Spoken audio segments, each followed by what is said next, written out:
tonight. Her name was Carrie Ann Gorman. Her death, a tragic symbol of dating violence and abuse that sparked calls for change in both the classroom and the Capitol. But 8 years later, those changes nowhere to be found. 7 Eyewitness News reporter Ed Riley getting answers tonight. I think we have to go back to what do we need to do to make sure all of our children at all ages are safe and protected and knowledgeable about the world. In 2008, the Wilson community felt firsthand the tragedy caused by dating violence. 18-year-old Carrie Ann Gorman was shot to death by her boyfriend when she tried to end the relationship.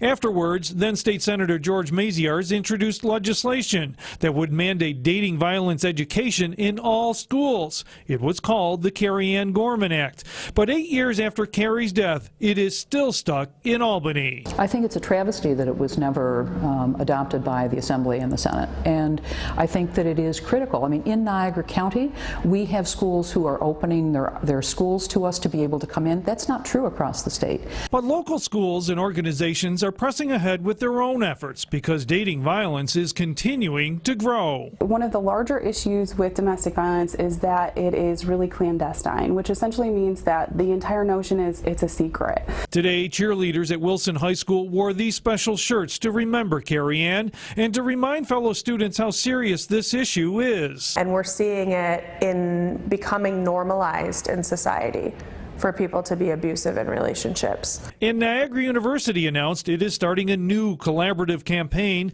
with the YWCA and the Family and Children's Service of Niagara. It is called Red Flag. Using posters and red flags around campus, the goal is to get friends to intervene when they see warning signs that someone they know may be in a dangerous relationship. That they can say something. If you see something, say something. The cheerleaders at Wilson High School wanted to do more than just raise awareness.